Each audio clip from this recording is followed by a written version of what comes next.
السلام علیکم، میں ہوں فیصل تارڑ۔ حکومت جی بند گلی میں داخل ہو چکی ہے، تمام پلان ناکام ہو چکے ہیں۔ آج چیف جسٹس عمر عطا بندیال صاحب نے بھی ہمت دکھائی ہے اور امپورٹڈ مافیا کے پرچے اڑا دیے ہیں، اس پر بھی ہم نے بات کرنی ہے۔ اور پھر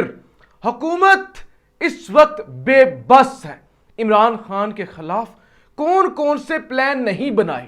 پارٹی توڑی، گرفتار کیا، کارکنوں کو مارا، اور اس کے بعد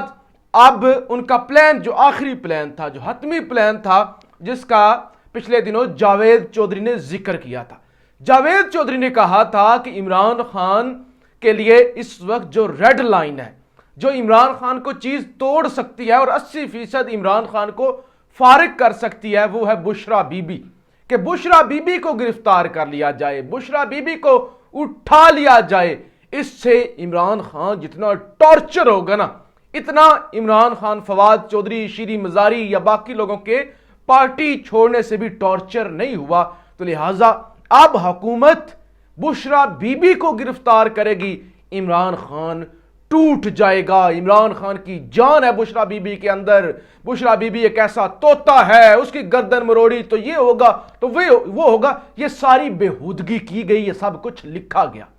کہ عمران خان کو توڑنے کے لیے گھر کی عورتوں پر ہاتھ ڈالا جائے گا۔ اور میں سمجھتا ہوں عمران خان کیا کسی بھی شخص کی گھر کی عورت، ماں، بہن، بیٹی، بیوی پر ہاتھ ڈالا جائے تو بندہ ٹوٹ جاتا ہے۔ غیرت مند انسان تو ٹوٹ جاتا ہے، غیرت مند انسان کو تکلیف بھی ہوتی ہے، غیرت مند انسان جو ہے تڑپتا بھی ہے۔ اس میں یہ نہیں کہ عمران خان کا کوئی الگ کیس ہے کہ بشرا بی بی جو ان کی بیوی ہیں، کسی کی عزت ہے، کسی کے خاتون خانہ ہے، اس پر ہاتھ ڈالا جائے گا تو وہ اس کو بھی چل کرے گا اور اس کو بھی اس پر کوئی اثر نہیں ہوگا۔ خیر، یہ منصوبہ بنایا گیا تھا۔ آج خان اسلام آباد ہیں، احتساب عدالت کے اندر بشرا بی بی کی پیشی ہوئی ہے، اور انسداد دہشت گردی کی عدالت کے اندر کپتان کی پیشی، اور اب سے کچھ دیر کے بعد عمران خان، جب یہ میں ریکارڈنگ کر رہا ہوں تو وہ ہائی کورٹ کے اندر بھی پیش ہوں گے انشاءاللہ۔ میں بھی وہاں پہ یہ ویلاگ کرنے کے بعد وہی جاؤں گا انشاءاللہ۔ تو آج جب خان کی پیشی ہوئی ہے، اس پیشی کے اندر جناب کیا ہوا ہے کہ بشرا بی بی احتساب عدالت گئی۔ احتساب عدالت کے اندر انہوں نے اپلائی کیا ہوا تھا ضمانت کے لیے کہ مجھے گرفتار کیا جا سکتا ہے۔ ظاہر ہے پلان تو وہی تھا نا کہ بشرا بی بی کو پکڑو اور عمران خان کو کمزور کر دو۔ لیکن جو آج انویسٹیگیشن آفیسر نے کہا کہ ہمیں بشرا بی بی کو گرفتار نہیں کرنا، بشرا بی بی کی گرفتاری کی ضرورت ہی نہیں ہے۔ اب جب یہ تفتیشی افسر نے کہا تو پھر انہوں نے جو ضمانت تھی، اس کی درخواست تھی، وہ غیر مؤثر قرار دے دی۔ انہوں نے کہا ظاہر ہے جب خود نیب کی اپنی ٹیم کہہ رہی ہے، انویسٹیگیشن آفیسر کہہ رہا ہے کہ ہم نے بشرا بی بی کو گرفتار نہیں کرنا، تو وہ گرفتاری والا جو شوشہ تھا، وہ جو ایک خواب دیکھا جا رہا تھا کہ پسا پسو کے گھر کی عورت کو بھی اٹھا لیا جائے گا، عمران خان کو کمزور کیا جائے گا، آج وہ پلان بھی کھڈے لائن جناب لگ گیا ہے۔ نمبر 2، آج کافی جو ہے وہ دلچسپ سماعت ہوئی ہے سپریم کورٹ کے اندر، audio leaks commission. Audio leaks, وہ ججز والی ایک آڈیو تو خود ہی جعلی ثابت ہو گئی تھی نا، ایف آئی اے نے ثابت کر دی تھی۔ لہٰذا اس کیس کے اندر کیا ہوتا ہے، چیف جسٹس نے ایک ہفتے کے لیے، پورے ایک ہفتے کے لیے جو سماعت تھی وہ حکم امتناع دے کے ایک ہفتے کے لیے ملتوی کر دی، یعنی مزید ایک ہفتہ حکومت جو انویسٹیگیشن کروانا چاہ رہی تھی جسٹس قاضی فائز عیسیٰ سے، اس پر کام نہیں ہو سکے گا۔ اس پہ قاضی فائز عیسیٰ گروپ کی بھی کافی وہ چیزیں سامنے آئیں کہ یہ جو کمیشن بنا ہوا ہے جس میں بلوچستان ہائی کورٹ کے چیف جسٹس ہیں، اس کے علاوہ جناب آپ کے جسٹس عامر فاروق صاحب ہیں چیف جسٹس اسلام آباد ہائی کورٹ، اور پھر قاضی فائز عیسیٰ صاحب بھی، انہوں نے بھی کہا کہ ہم اس کو چیلنج کرتے ہیں، ہم اس پہ اعتراض اٹھاتے ہیں، یہ کیسے ہو سکتا ہے جو آپ کر رہے ہیں، جن ججز پر اعتراض ہے وہی ججز جو ہیں وہ کیس سن رہے ہیں، خود ہی بینچ تشکیل دے رہے ہیں، وہ بینچ تو جی ججز کی کمیٹی نے تشکیل دینا تھا، ہم اس پہ اعتراض کرتے ہیں۔ اور اس کے علاوہ ان 3 ججز یعنی جسٹس منیب فاروق ہو گئے، جسٹس اعجاز الحسن ہو گئے، اور عمر عطا بندیال صاحب، ان پر کل درخواست ان کے خلاف دائر کی گئی تھی، اعتراض اٹھایا گیا تھا حکومت کی جانب سے، اس کو بھی جناب چیف جسٹس نے اڑا دیا۔ چیف جسٹس نے کہا کہ اگر ان کو کوئی تکلیف ہے نا، اگر یہ کوئی درخواست دائر کرنا چاہتے ہیں تو کھلی عدالت میں آئیں نا۔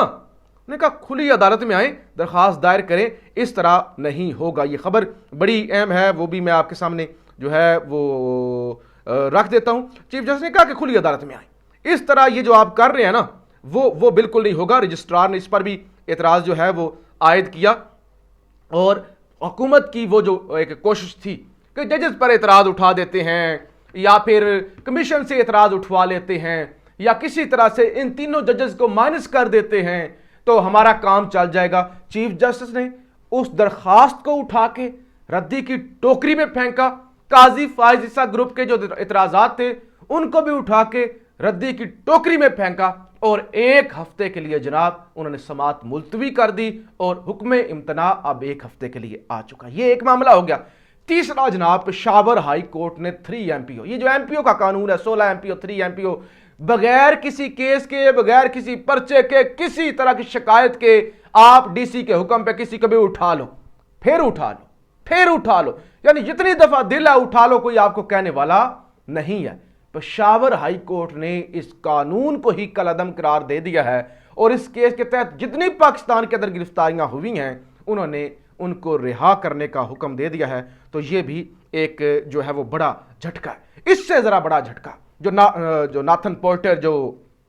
جو IMF کے کل اعتراض آیا تھا، انہوں نے کہا تھا پاکستان کو آئین کے مطابق چلائے، قانون کے مطابق چلائے، گنڈا گردی سے آپ کا ملک تباہ ہو رہا ہے، اس سے کوئی فائدہ نہیں ہوگا، اور اگر آپ گنڈا گردی سے ملک چلانا چاہتے ہیں تو پھر ہماری طرف سے صاف انکار ہے۔ ہم ایک ایسے ملک کے اندر پیسے نہیں دے سکتے کہ جس کے اندر عدم استحکام ہو، جس کے اندر آئین، قانون، رول آف لا ہو ہی نہ۔ اور کل جناب سابق وزیر خزانہ مفتاح اسماعیل یہ کہہ چکے ہیں جون کے اندر جو ہے وہ ایگریمنٹ ختم ہو جائے گا IMF کے ساتھ، اور IMF نے اگر ہمارا بازو نہ پکڑا پاکستان دیوالیہ ہے۔ شہباز شریف نے بھی کل کہا تھا اب ہمارا آخری سہارا جو ہے وہ IMF ہی ہے۔ اب جناب آج عائشہ گوس پاشا جو کہ وزیر مملکت ہیں جو ہے ریونیو کی، اور یہ آپ کے کیا اس کا کہتے ہیں خزانہ کی، انہوں نے کہا کہ IMF کا بیان پاکستان کے جو معاملات ہیں، اندرونی معاملات ہیں، اس کے اندر مداخلت ہے۔ یعنی اگر آپ کو کوئی ملک کہہ رہا ہے کہ بندے کے پتر بنو، انسانوں کی طرح ملک چلاؤ، آپ کے ملک کے اندر بدماشی ہے، آپ کا ملک جو ہے وہ آئین کے مطابق نہیں چل رہا، اور یہی مطالبہ ہمیشہ سے پیپلز پارٹی کا اپنا بھی رہا ہے کہ ملک آئین کے مطابق چلاؤ، آئین کی بالادستی، سول سپریمیسی، یہی نعرہ رہا ہے نا۔ تو آج کہہ رہے کہ اگر کوئی اور ادارہ کہہ رہا ہے کہ ملک آئین اور قانون کے مطابق چلاؤ تو وہ پاکستانی معاملات کے اندر مداخلت ہے، تو وہی چیخیں نہیں کریں گے جناب کہ وہ جی IMF جو ہے وہ مشن انہوں نے کیوں کہا، ہماری مداخلت کیوں کی۔ یعنی کسی انسان نے، کسی ادارے نے ہمیں یہ کیوں کہا کہ آپ جو ہے زبردستی جو ہے وہ ملک کو جو ہے وہ تباہی کی دہانے پہ لے کے جا رہے ہیں۔ بہرحال جی اس کے علاوہ بہت ساری خبریں ہیں۔ میاں جاوید لطیف نے یہ بھی کہا کہ آنے والا چیف جسٹس اس کی یہ خواہش ہے کہ وہ نون لیگ کو انصاف دے۔ تو یہ آج تو انہوں نے قاضی فائز صاحب پر آپ کہتے ہیں کہ ایٹم بم چلا دیا ہے کہ آپ یہ ایک جو جج چیف جسٹس بنا ہی نہیں، اس کو آپ نے ابھی سے نتھی کر دیا ایک پارٹی کے ساتھ کہ وہ ہمیں انصاف دے گا، میاں نواز شریف کی جو سزائیں ہیں وہ معاف کرے گا۔ عمران خان نے آج ٹویٹ بھی کیا ہے، وہ کہتے ہیں کہ پاکستان 129ویں نمبر پہ ہے 140 میں سے ملکوں میں رول آف لا انڈیکس کے حساب سے، لیکن آج جو کچھ ملک میں ہو رہا ہے، پاکستان نے میانمار کو اور سوڈان کے جو حالات ہیں، یعنی یہ جو ملک ہیں جہاں پہ ہمیشہ مارشل لا رہتا ہے، ان کو بھی وہ کہتے ہیں کہ پیچھے چھوڑ دیا ہے۔ اس کے علاوہ جناب آسٹریلین ہائی کمشنر کی رات کے وقت جو ہے وہ زمان پارک پہنچے تھے، عمران خان کے ساتھ ملاقات ہوئی، تو آپ سمجھ سکتے ہیں کہ انٹرنیشنل کمیونٹی اس وقت عمران خان کے لیے حرکت میں آئی ہوئی ہے،